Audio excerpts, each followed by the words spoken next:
Happy Memorial Day weekend. What is up? Happy Saturday. Lauren Jabari here with Alex Glaze. AG, we coordinated on our outfits today. We're feeling frisky and We red. did. You love to see Huh. it. Well, this is like a salmon, I would say. This is more of a This salmon. is literally a stark red. You want to know why? Because I'm rooting for my Rangers tonight. Blue, red, white, Merca. Let's go. You love to see it. Okay, before we get into the show today, just really quick, can we just talk about the fact that Jock Peterson got his left cheek slapped yesterday by Tommy Pham over fantasy football from a year ago? Like, what That, are I mean, we that's the doing? craziest part. That's the craziest part this apparently happened, all stemming from something that happened over a year ago. But you have to remember, baseball Yes. players have those long memories. They remember. So, you're not going to get anything past Tommy Pham. But I think the craziest part in all of this, like, where do we stand on stashing players on the injured reserve? Like, I understand, like, Jock Peterson was, apparently playing within the rules of his league. Kind of a scumbag move, though, right? Like, stashing players, kind of a scumbag move.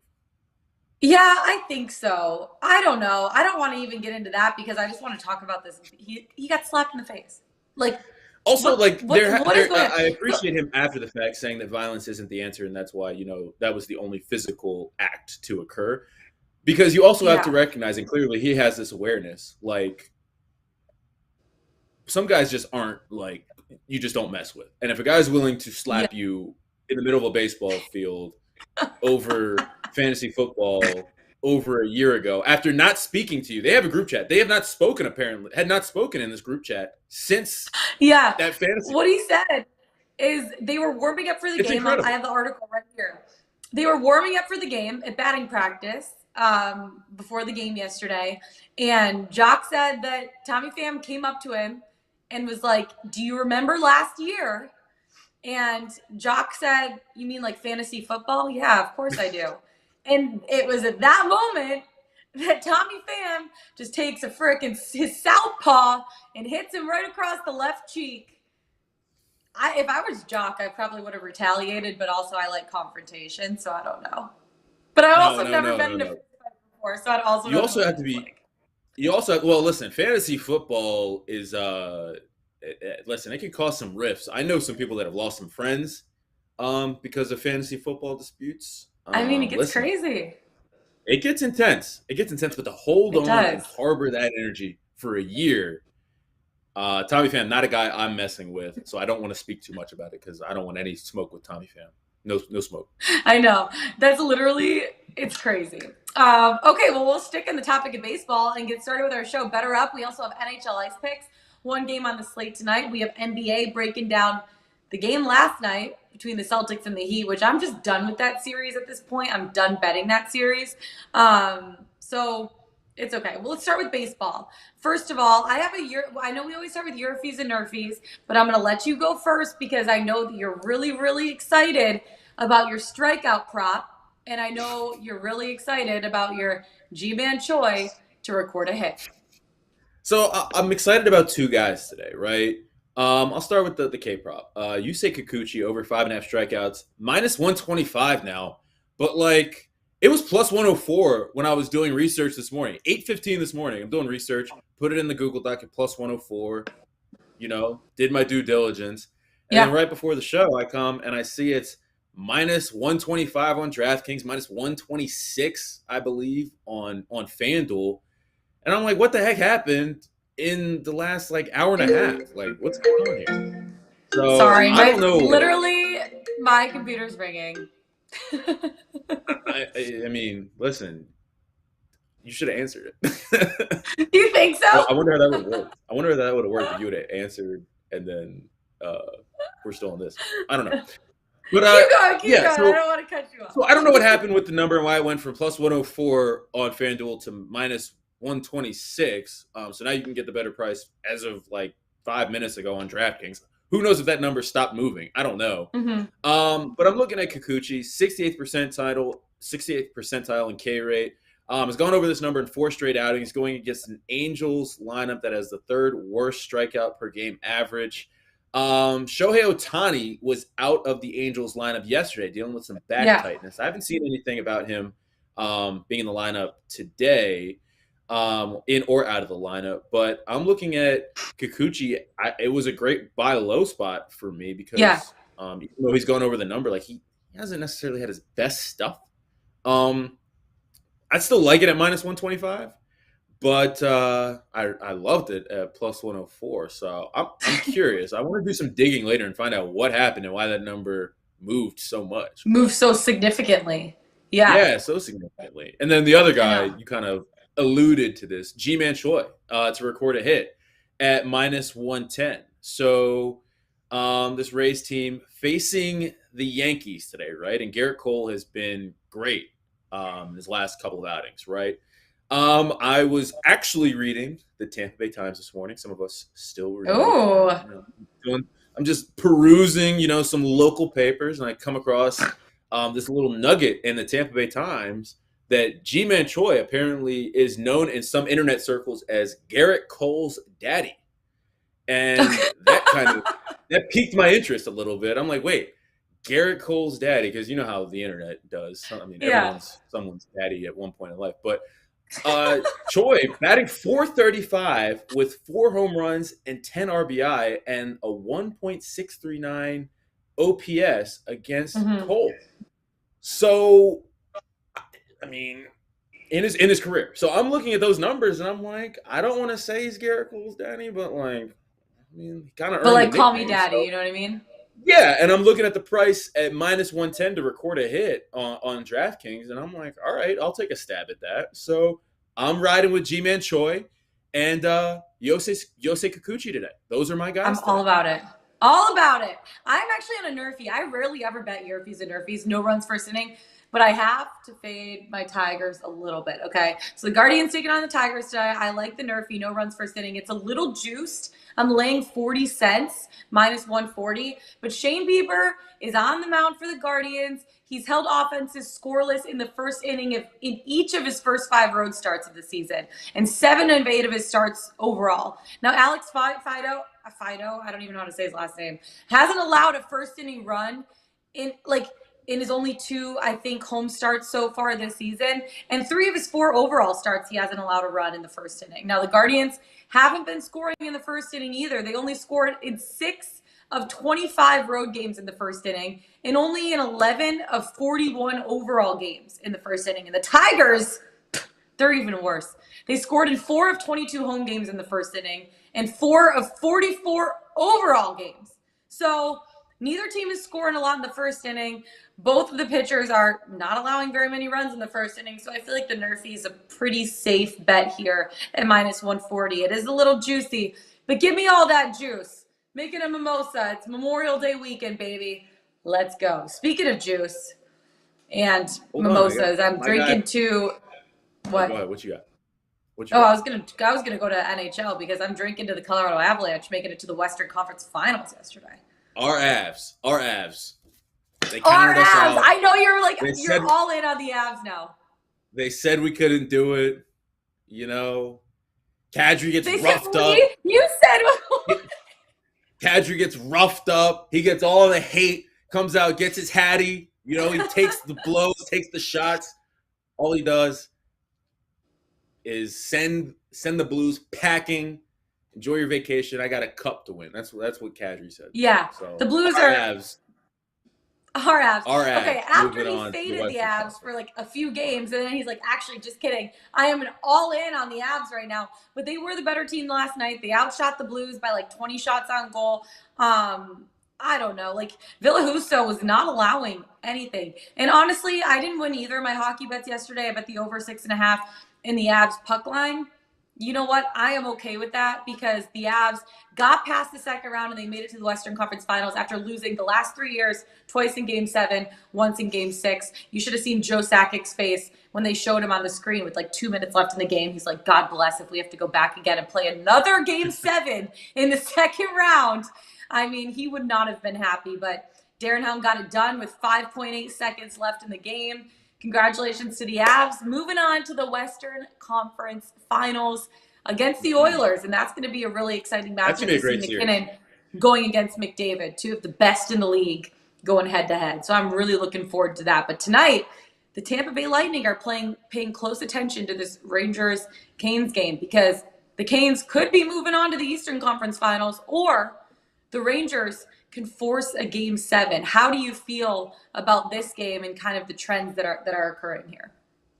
I mean, it's hard to ignore the trends, right? Every game Yeah. in this series has gone under.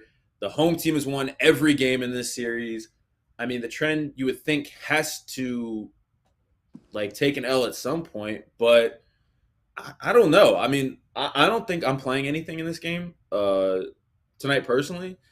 But I mean, it's really hard to it's hard to ignore those trends because they're just Yeah. so strong with the Canes specifically, right? They've kind of, I've said this before in the show, they've kind of looked like Jekyll and Hyde Yeah. on the road and at home. I mean, have they? I don't think they've won a road game this postseason. Um, No, they haven't. Not a so single it's one. just it's tough to back them in this spot, and then it's just I don't know. I mean, I know you like the Rangers today, but I mean, at some point, the Canes have to figure it out, right?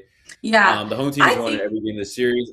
I think the play that I do like more than anything, I'm not. I mean, yeah, I'm not playing anything, but a lean that I have for this game is the over, right? Because I feel yeah. like maybe too much credit has been given to these defenses for every game going under so far in the series. The Rangers, they score at home. I think they've scored 7 goals Mhm. in their 2 home games in this series. And you got to think at some point the Canes are going to figure things out because they do have one of the best offenses, and they had one of the best offenses in the league this year. They're going to figure it out and be aggressive and find the back of the net. So I think I like the over more than anything if you're asking me a lean for this game, but Mhm. I'm passing. I'm passing on the game Yeah. altogether. I have 2 bets on this game. One of them is my best bet of the day.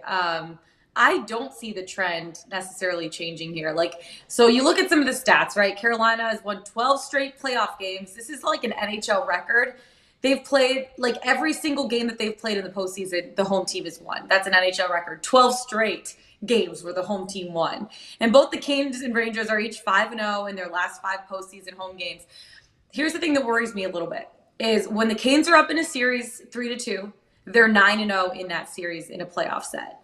But you look at Shesterkin and what he's been doing. He's won 5 straight in a row at home. He's 5-1 at home in his last 6 with a 2.05 goals against average, 94.9 save percentage. He's also 26-7-3 in his 36 home games that he's played in this year during the regular season. And in those games, he only has a 1.88 goals against average and a 94.2 save percentage. He has 5 shutouts in those games too. Shesterkin, something about MSG gets going in his blood. He is really good at home. Now, Antti Raanta is 0-4 on the road during the playoffs. With the series tied at 2-2, I did some stats digging, and I don't necessarily love how these trends go. The winner of Game 5s has a 223-60 record. When a home team wins Game 5 to take a 3-2 series lead, they close out the series 80.6% of the time. I still don't think this is going to happen tonight. The 19.4% is coming in this spot. I can't back the trends because the Canes haven't been able to win away from Raleigh a single time in the playoffs. They're 0-5 on the road, and they've been outscored 21-8 on the road. They've also allowed a 4.20 goals per game on the road, the worst of any team left in the playoffs. And they're only averaging 1.6 goals per game on the road, which is also the worst of any team still left in the playoffs. The Rangers, I'm sticking with them. The series is going to 7 games. They're going to be hungry. It's a do or die scenario, and they've done really, really well facing elimination. In this postseason this year, they've had 3 elimination games, and they've won all 3 of them so far in that situation. Igor Shesterkin, there's something about him at home. So I'm definitely supporting the Rangers 3-way money line. I like it at plus 150. And I also like the under just because the Canes cannot get it going on the road. And Igor Shesterkin is so good between the pipes, and every single game has gone under so far. It's because these are 2 of the best defensive teams in the NHL. And so I know it's a little juicy for the under, so you probably get better value like you are if you bet the over at plus 125. The under is minus 144, so you're laying 44 cents. But I still like the under, and I like the Rangers 3-way money line. This series is going to 7, baby. It is. We're going to see a game 7. And then they're going to go into the series against Tampa Bay, and Tampa Bay is going to be rested, freaking feasting. and whatever team's going to play against them is going to be tired legs, but that's going to still be exciting. So we'll see how that game plays out. We're going to get into our best bets in a second, but before we do, NBA, from the ice to the court, Alex, I just have no read whatsoever anymore on this Heat Celtics series. Hold on, let's Jimmy talk. Butler plays. Let's take a moment to give Jimmy Butler III, aka Jimmy G Buckets, some. Let's give him his flowers. Let's give him some credit 47 points, 9 rebounds, 8 assists after having only 21 combined and 4 points. steals. Don't forget the 4 steals. And 4 dude steals. was just locked in completely. After only having 21 points total the last 3 games combined. I mean, the Heat looked like a mess the other night. They win the game last night. It was a tough-minded performance from the jump. You look at games 4 and 5. They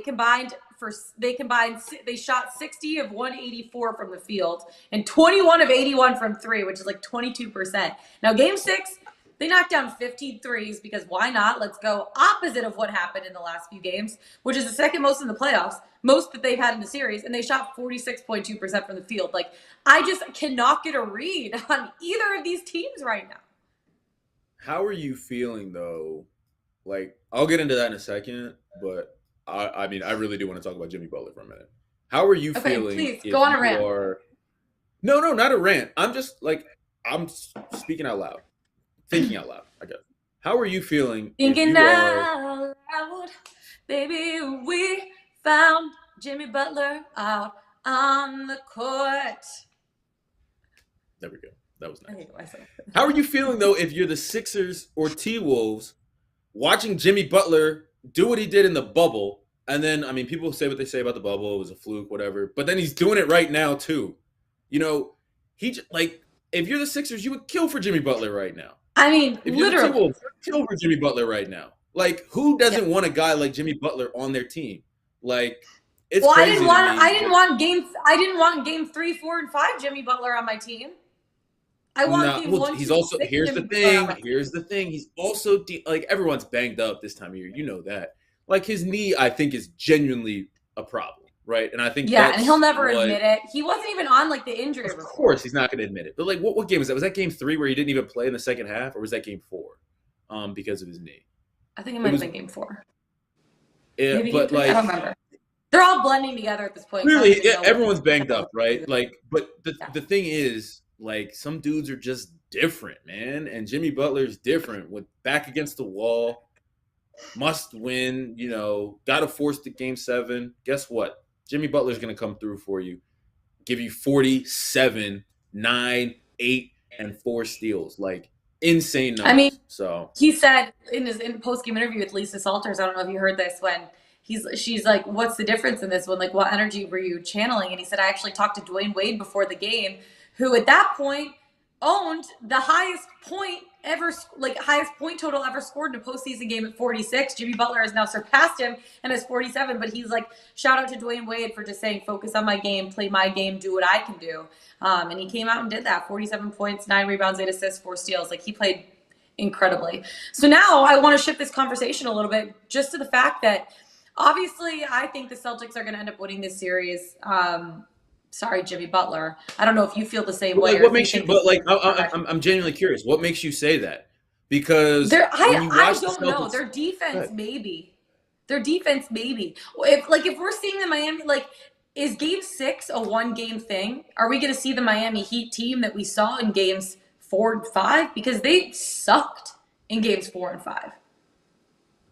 Well, here's the thing. Game 5 was one of the worst offensive performances from both teams that I've ever seen. I had to turn that game off. I couldn't even watch it. Right. I mean, we're talking injuries and how they affect things, and I know people might scoff at what I'm about to say here. Tyler Hero didn't play yesterday, and he's been dealing with, I believe, a groin. Who knows if he'll be available for Game 7? But I would think that if there's if he's able to go in any capacity, he's going to be going, because you're not going to save yourself in a Game 7 situation. There's a reason why he won 6th Man of the Year. That dude's a spark off the bench. That's instant offense when he's in there, right? If he's on, he's on. You know what he can do. But also Miami going back home, I think that is going to mean something for role players. Like, I mean, I know I talk about my guy PJ Tucker all the time. Went 2 for 2 for 3, by the way. If you're into that kind of thing, but like If you're into those that kind of dudes, thing, if you're betting that kind of thing. if you're into PJ Tucker threes, you know, guys like him, Struess, being like role players who What can the? perform on After the court. going 0 for 14 from beyond the arc, he makes that wild, like, body twisted, like, how does he even sink that three? Well, good for him because he gets out of his funk, but like his Here's the hardest thing, threes that like he's taken. when I look at the Heat and kind of how they've been doing this in this series, like aside from Jimmy Butler, like there hasn't been much offense, but they still have some Mm-hmm. dudes that contribute. And like Jimmy is gonna be Jimmy, right? The problem I have with betting the Celtics and backing the Celtics is I don't know if you saw this yesterday, but Jason Tatum and Jaylen Brown both one shot each in the fourth quarter in that game. Crazy. One shot. Jaylen Brown, 0 for 1. Tatum, 1 for 1 in the fourth quarter. Can't happen, right? Like your Mm-hmm. two biggest stars can't just disappear in the fourth quarter. And I Yeah. think that's the problem I have with the Celtics because they've done that. It's not just an isolated situation. They've done that multiple times throughout this series. They've just disappeared. And you just can't rely on it. I think that's what has made this series so kind of wishy-washy. And you can say Mm-hmm. what you want about Jimmy Butler, but you know, that man, I think game 1 had 40, had 47 last night. I mean, Yeah. I think he's going to come out and he's going to at least give you. I think his points prop is 27. I mean, Jimmy Butler is he's gonna be the guy in Game 7 for sure. Scal said if the Celtics lose Game 6 and win Game 7, they're not going to beat the Warriors. That he said they have to win Game 6 to be able to beat the Warriors. So it's going to be interesting how things play out. Which brings me into our MVP market. Obviously, Steph Curry, one of the tops right now. Who, like Jason Tatum, obviously up there as the You talking second. about finals MVP? Yeah, Finals MVP. Who do you see at this point betting on that's maybe like a sleeper? Because I have a couple guys that I'm looking at. Jason Tatum right now is at plus 410. Steph Curry is at minus 110. So obviously those are the two favorites. Is there anybody outside of that? Because I'm looking at a guy like, I mean, Klay Thompson is 16-1 at this point. He is their second best. He's Yeah, like, but but Clay's weird. Clay's weird, man. Like yeah, he has to he's be their he's second or third best scorer to be able to win the Finals MVP. He has he to has to be. have more than like one big game in the series, right? I feel like Clay Yeah. is good. Like, listen, Clay is lights out in closeout games. Like that's what we know Yeah. about Clay. Like Game 6 and Also, last year's Game also 5. in the he's played in 27 NBA Finals games in his career, which first of all, that's a hell of a lot of NBA Finals games. But he's averaging 18.8 points per game in those 27 NBA Finals games, and in those 27 NBA Finals games, he's shooting 45.4% from the field and 41.1% from three. He can light up quickly. We saw that against Memphis. Like you were saying, we saw that in closeout games, but he has to do that for a whole series. But he could be a good outside pick at 16-1. I don't disagree with you. 16-1. I do like his price. That's probably if there's a guy that I'm looking at, that's probably my guy Mm-hmm. because I mean, I think the Warriors are going to beat either one of the Celtics or the Heat. And what's interesting to me, and I know like before we get to the NBA Finals MVP, like let's go back to the Eastern Conference because you know they do the Eastern Conference Finals MVP. I believe the other day when we were talking before Game 6, Jimmy Butler was like 7-1, Mm-hmm. still plus one, yet plus 110. So like not a, I mean, there's no value there. I don't think when you look at like 7-1. But if you're looking for a guy to like throw a dart at, and Maybe. if you like the Heat to win, right? Like let's look at the Heat to Yeah, win. Jason The Heat to Tatum. win plus 116 on the money line for the Heat, plus 2.5, minus 110. I don't know. Yeah. I mean, look, I don't trust the Celtics team at all. At all. I think right now I would lean toward the Heat, and I like the Heat on the money line at plus 116. Like I think that's a great price. Yeah. That's a To be great honest price. with you, I'm just staying away from the series. I'm going to watch Game 7 as a freaking fan What I'm because definitely I'm staying over away it. from is any props. I've been burned by the props in this series specifically. We're But done. I We're do done like with the props. We're done with the props, but you're not done with the props for your best bet of the day. But okay, one Mm, more guy though that I want to look at just in terms of MVP sleepers for finals MVP. If the Celtics win, and you could be like, Lauren, what the hell are you thinking? What about Robert Williams at 240 to 1? When he's For healthy, what? For for what? finals MVP. Why not? I'm just trying to look for like an What? Like, are we outsider. talking? You're talking NBA finals? Yes. What are you When talking he's about right now, healthy. dude? When he's What are you healthy. talking about right now? Are you What do well? you mean? Robert, you said Robert Will. I want to make sure I heard this right. You said Yes. Robert Williams, Yes. NBA 240 Finals MVP. 240 to What are you 1. talking about right Let me just say, now? Go he's on. been really good against the Heat.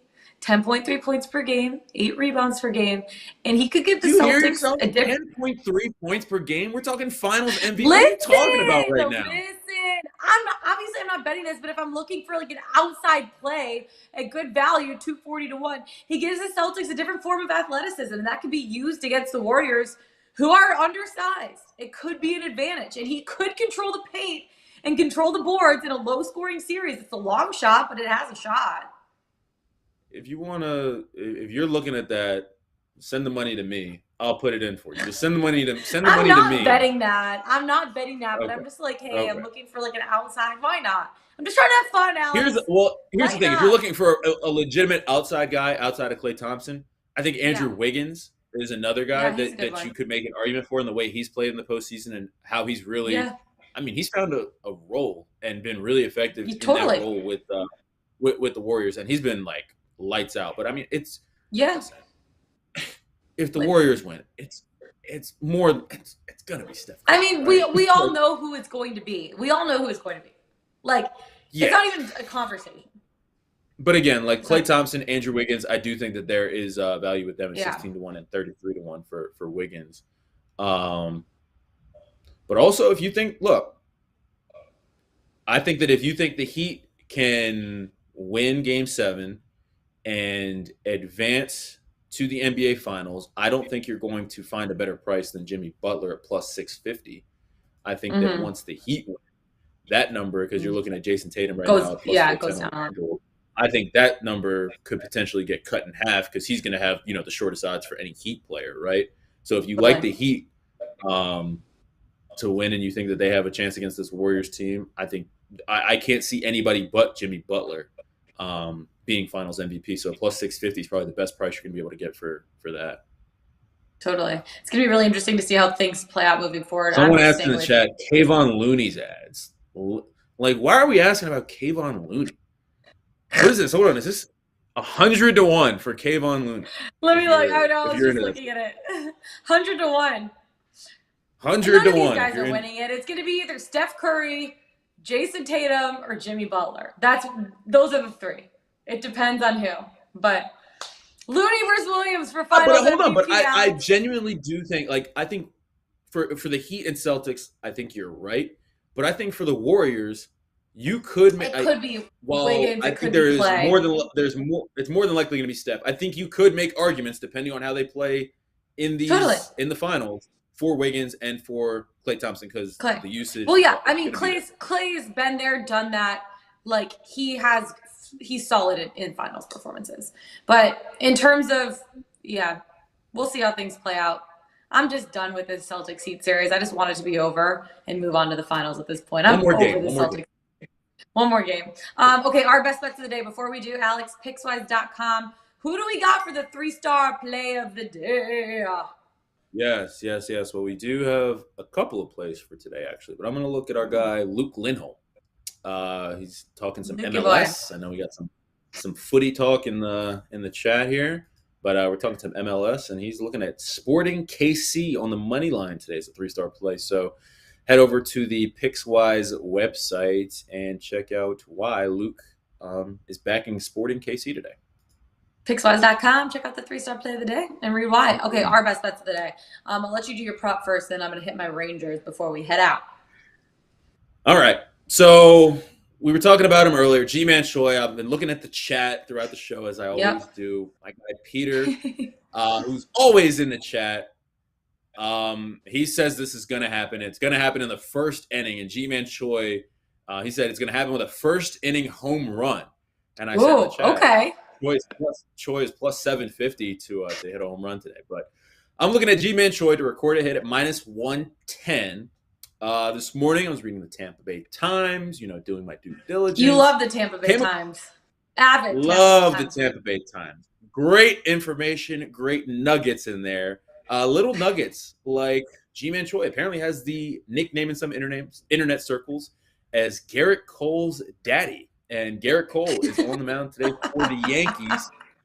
Choi, look, in his career, Choi batting .435, 4 home runs, 10 RBI, and a 1.639 OPS against Cole.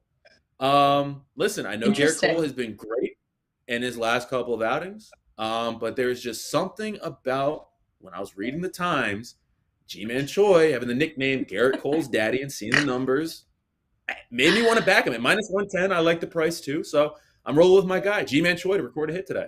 Just need one. I like it. Need one hit. I like it. G-Man Choi, first inning, home run. Pop it out of there. Don't let me down, Choi. Don't let me down. Garrett Cole's daddy, G-Man Choi. Let's go. I'm looking at the Rangers three-way money line. Obviously not like a ton of games on today, but I love the Rangers in this spot. I know Carolina, 12 of their last 12 playoff games have all been won by a home team. That is the most ever in NHL history. Both the Canes and Rangers are 5-0 in their last 5 games. The Canes are 9-0 in a series when leading 3-2 in a playoff set, but Shesterkin has won 5 in a row at home. He's 5-1 in his last 6, 2.05 goals against average, 949 save percentage. He also has phenomenal numbers at home throughout the entire regular season. 26-7-3 in 36 home games that he's played in during the regular season. 1.88 goals against average, 942 save percentage, and 5 shutouts in those games too. Antti Ranta, 0-4 on the road during the playoffs. I know that some of the stats favor the Canes in this spot because with series tied 2-2, the winner of Game 5 statistically has won 223. They have a 223-60 record. When the home team wins Game 5 to take a 3-2 lead, they close out the series 80.6% of the time. I can't back the trends here. The Canes cannot get it done on the road. They haven't been able to win away from Raleigh a single time in the playoffs. They're 0-5 on the road. They've been outscored 21-8 on the road throughout the playoffs. They've also allowed 4.2 goals per game on the road in the postseason, which is the worst of any team left in the playoffs. And they're only averaging 1.6 goals per game on the road, which is also still the worst of any playoff team right now. I'm sticking with the Rangers. They're going to be hungry. It's a do-or-die scenario. They've done well facing elimination. They've had 3 elimination games so far during the postseason this year. They won all 3 of them. I think they're going to force the series to go to 7. The trends are going to continue. The home team's going to continue winning. And there's something about Igor Shesterkin at MSG. They're going to be able to get it done. I'm telling you. And three-way money line, I love it at plus 150. Love. So let's go Rangers, baby. LGR. Love it. And with that. Love it. With that, have a happy Memorial Day, everybody. Alex, keep your hands to yourself. Don't slap your friends over fantasy football. Don't slap your friends over fantasy football. And with that, thank you so much. Have a great Saturday. Happy Memorial Day weekend. Alex Glaze, Lauren Javara. Best of luck tonight, guys. Let's get it. Let's bet it.